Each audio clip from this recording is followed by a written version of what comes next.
Jumpa kembali bersama Teras Matematika. Kali ini kita akan mempelajari konsep proyeksi berkaitan dengan pengantar pembelajaran dimensi 3. Proyeksi dapat diartikan sebagai pencerminan sebuah titik atau garis atau bidang pada sebuah objek, bisa berupa garis atau bidang datar, sehingga akan menghasilkan suatu bayangan yang kita sebut sebagai hasil proyeksi.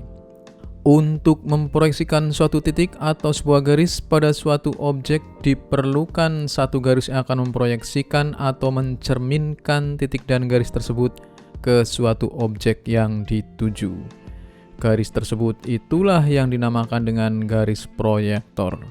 Antara garis proyektor dan garis hasil proyeksinya selalu berpotongan tegak lurus. Ini adalah konsep utamanya. Kita akan mempelajari proyeksi titik pada garis. Ini sangat diperlukan untuk mempelajari jarak dari titik ke garis. Proyeksi titik pada garis adalah titik kaki dari garis yang dibuat melalui titik itu tegak lurus pada garis tersebut. Andaikan titik P yang akan diproyeksikan ke sebuah garis AB. Kita lihat, ini titik P. Titik P tersebut dinamakan titik asal yang dinamakan juga dengan proyeksian. Dan garis AB adalah garis yang dituju untuk memproyeksikan titik P ke garis AB dan dinamakan dengan proyektor. Inilah gambarannya. Titik P diproyeksikan ke garis AB. Nah, proyeksi titik P ke garis AB menghasilkan titik Q yang berada pada garis AB. Titik Q merupakan hasil proyeksi dari titik P. Garis PQ yang menghubungkan P ke Q yang tegak lurus dengan garis AB dinamakan sebagai garis proyektor. Jadi bayangan titik P setelah diproyeksikan ke garis AB menghasilkan Q. Garis PQ dan AB harus saling tegak lurus dan jarak titik P ke garis AB adalah sama dengan PQ.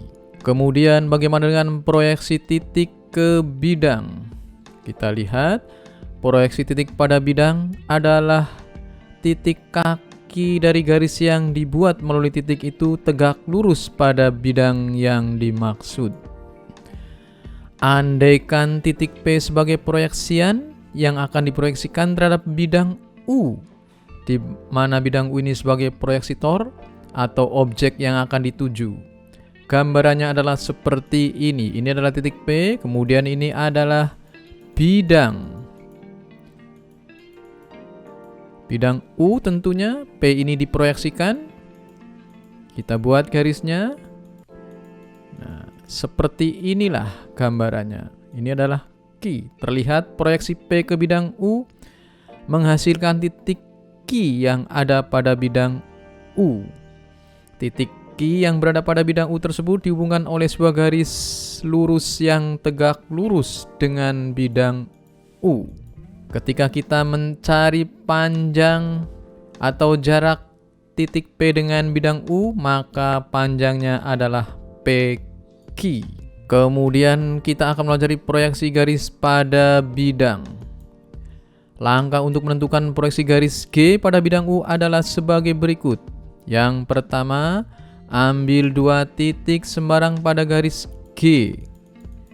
Misalnya di garis G, kita ambil titiknya A dan B. Kemudian setelah itu proyeksikan titik A dan B pada bidang U. Ini proyeksi titik A pada bidang U menghasilkan A aksen.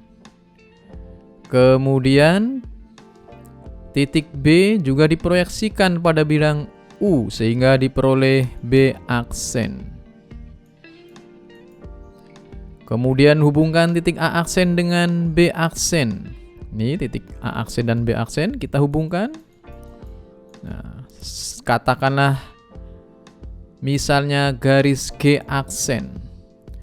Kemudian G aksen ini merupakan proyeksi garis G pada bidang U. Sedangkan garis yang putus-putus yang tegak lurus dengan bidang U disebut sebagai garis proyektor. Nah, dengan demikian dikatakan pula bahwa panjang proyeksi garis AB pada bidang U adalah A aksen B aksen. Untuk lebih mudahnya perhatikan contoh berikut. Pada kubus ABCDFGH dengan panjang rusuk 6 cm. Tentukan proyeksi yang pertama titik H pada garis FG. Kita lihat titik H pada garis FG. Proyeksi titik H pada garis FG adalah titik G. Karena garis HG tegak lurus pada FG dan H terletak pada garis HG. Kemudian yang B, titik H pada bidang ACGE. Titik H itu ini bidang ACGE. Kita lihat ini bidangnya, bidang ACGE. Proyeksi titik H pada bidang ACG adalah H aksen. H aksen ini merupakan titik tengah-tengah GE atau tengah-tengah FH. Nah, kemudian yang C, garis AG pada bidang ABCD. Garis AG merupakan diagonal ruang pada bidang ABC. Proyeksi garis AG pada bidang ABCD adalah garis AC. Gambarnya seperti ini. Nah, ini bidang ABCD. Proyeksinya adalah AC. Proyeksi A pada ABCD adalah A. Sedangkan proyeksi G pada ABCD adalah C. Sehingga A dihubungkan dengan C. Akan terjadilah AC. Dengan demikian selesailah sudah pembelajaran kita tentang proyeksi berkaitan dengan pengantar jarak antara titik dengan garis, titik dengan bidang, juga garis dengan bidang. Lebih dan kurangnya mohon maaf. Assalamualaikum warahmatullahi wabarakatuh.